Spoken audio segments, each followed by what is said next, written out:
भारत का उत्तरी राज्य जम्मू व कश्मीर 3 भागों में विभाजित है। जम्मू, कश्मीर व लद्दाख।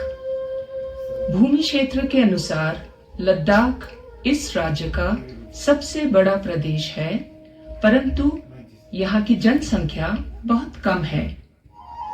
लद्दाख समुद्री स्थल से लगभग 11,500 फुट की ऊंचाई पर स्थित है और इतनी ऊंचाई पर होने के कारण यहाँ की सर्दियां बड़ी कड़ाके की होती है। इस कारण सर्दियों में यहाँ का न्यूनतम तापमान गिरकर -30 डिग्री सेल्सियस तक चला जाता है, लेकिन गर्मियों में यहाँ का मौसम बहुत सुहावना और खुशगवार होता है। दुनिया भर से पर्यटक इन दिनों यहाँ आते हैं और यहाँ की खूबसूरती का खूब आनंद लेते हैं। यहाँ की वादियों, झीलों, महलों और गोम्पाओं की खूबसूरती और अनोखापन देखकर लोग बार बार यहाँ खिंचे चले आते हैं।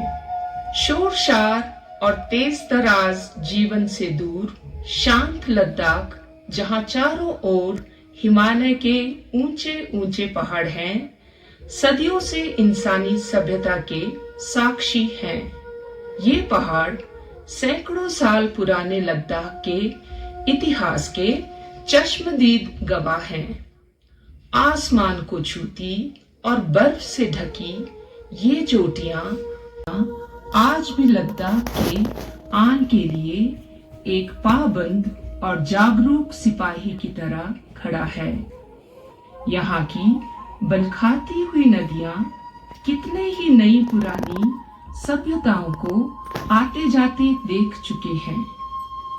मचलती सिंधु नदी आज भी इन सभ्यताओं के वारिस को संवारे हुए हैं। यहाँ तक कि भारत का इंडिया नाम भी इसी नदी यानी सिंधु अथवा इंडस नदी की ही देन है। आज भी इन पुराने कदरों को अपने दिलों में सजाए यहाँ के वासी अपने आप पर और अपनी सभ्यता पर गौरव महसूस करते हैं। लद्दाख का जिक्र आते ही लेह का 9 मंजिला शाही महल मस्तिष्क में घूमता है। लेह की चौखट पर कदम रखते ही लेछन स्पलखर यानी ले महल पर्यटकों के आकर्षण का केंद्र बनता है और बड़ी शान से अपनी बाहें फैलाए हमारा स्वागत करता है। ऐसा कहा जाता है कि 16वीं शताब्दी के मध्य में लद्दाख के प्रसिद्ध और होनहार राजा सिंगे नमग्याल ने लद्दाख की हुकूमत की बागडोर अपने हाथों में ली। अपने पिता राजा जमयंग नमग्याल की निशानदेही की हुई पहाड़ी पर सलाह मशवरे से एक ऐतिहासिक महल बनवाने का फैसला हुआ। लामा त्सोग रिम्पोछे ने भूमि पूजन कर बलाओं को दूर किया और यूं इस महल के निर्माण का काम शुरू हुआ, जिसे पूरा होने में पूरे 3 साल का समय लगा। बल्तिस्तान के एक प्रसिद्ध कारीगर चंदन अली सिंगे, जो कि शिंखन चंदन के नाम से भी लोकप्रिय था, को महल के निर्माण का कार्य सौंपा गया। उनकी हुनर और कला में निपुणता न सिर्फ सराहनीय है, अपितु पूरे हिमालय क्षेत्र में इस शानदार महल के मुकाबिल का कोई दूसरा इमारत या भवन मौजूद नहीं है। महल बनाने के लिए आवश्यक सामान को आसपास के प्रांतों से लाया गया, जिसका जिक्र लद्दाख के लोक गीतों में भी पाया जाता है। लेह के नजदीक फ्यांग गांव से अधिक इस्तेमाल में आए पत्थरों को लाया गया। इसी तरह लकड़ियों को लद्दाख के हर हिस्से से मंगवाया गया, जिसमें जंस्कर भी शामिल है। यूं कहा जाता है कि जंस्कर से लकड़ियों को नदी में बहा दिया जाता था और न्येमो गांव में इन बहती हुई लकड़ियों को इकट्ठा कर लिया जाता था।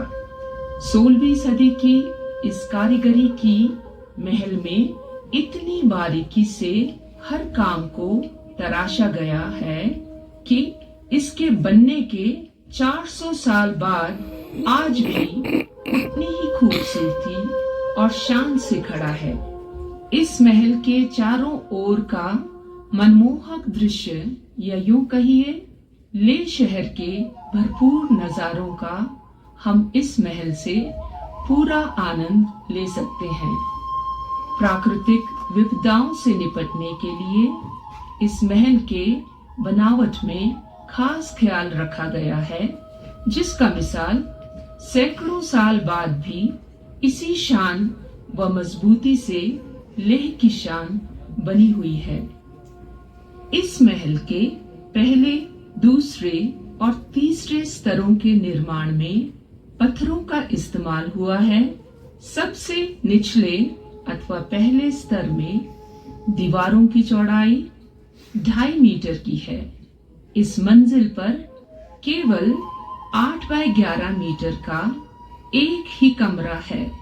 हर स्तर के साथ इन दीवारों की चौड़ाई घटती है और इस प्रकार कमरों का नाप बढ़ता है। चौथे स्तर पर 14 बाय 11 मीटर का खुला आंगन है, जो कि खतुक छेन्मो के नाम से जाना जाता है। इस स्थान का सांस्कृतिक और सामाजिक गतिविधियों के लिए एक मंच के रूप में इस्तेमाल होता है। इसी से संबंधित एक लोकगीत खतुक छेन्मो आज भी बड़े जोश और खरोश के साथ गाया जाता है, जो कि अपने समय के राज दरबारों की गाथाएं सुनाता है।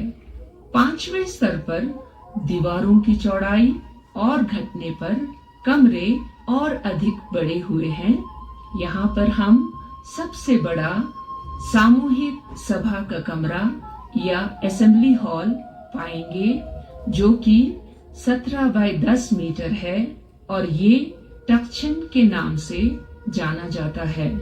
6ठे और 7वें स्तर से इस शाही महल के निर्माण में मिट्टी के ईंटों का इस्तेमाल आरंभ होता है, ताकि महल के नींव पर बोझ न पड़े।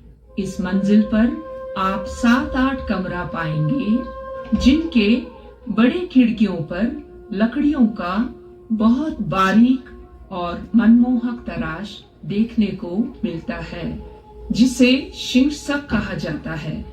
यहाँ अधिकतर कमरों के साथ बावर्ची खाना व शौचालय भी देखने को मिलता है। महल के तीखे कोनों और दीवारों के उत्तम निर्माण तो देखते ही बनती है। इस ऊंचाई पर दीवारों के इस श्रेष्ठ निर्माण को देखकर हम तब की कारीगरी की कुशलता का अनुमान लगा सकते हैं। गिनती के 9 अंक को लद्दाख में बहुत शुभ और मंगलमय माना जाता है। इस बात को ध्यान में रखकर 8वें तथा 9वें स्तर का निर्माण किया गया। 9वें स्तर पर एकमात्र कमरा है, जिसे से जिमशुम कहा जाता है। इसमें विशेष तिथियों पर पूजा पाठ किए जाते हैं। ASI ने 1991 में शाही परिवार से इस शाही महल की संरक्षण का संपूर्ण दायित्व अपने हाथ में ले लिया। 1992 में इस भव्य महल को राष्ट्रीय मान्यता प्राप्त भवनों में से एक घोषित किया गया। तो इस प्रकार लेह महल भारत की एक पुरातत्व संपत्ति है, जो अपने में एक अमूल्य संस्कृति और ऐतिहासिक कथा संजोए है।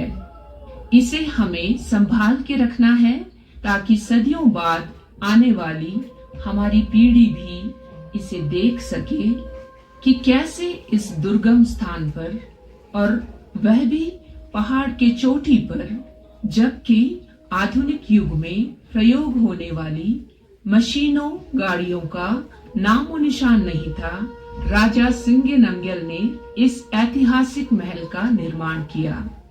इस महल के निर्माण से जुड़े सभी लोग और खासकर वे हजारों मजदूर किसी योद्धा से कम नहीं थे। उन्हें याद करके अनायास ही हमारे मुंह से की सोसो लार्ग्यालो निकलता है। लद्दाख में हर साहसिक कार्य के पूर्ण होने पर बड़े उत्साह और जोश के साथ इस नारे को बुलंद किया जाता है।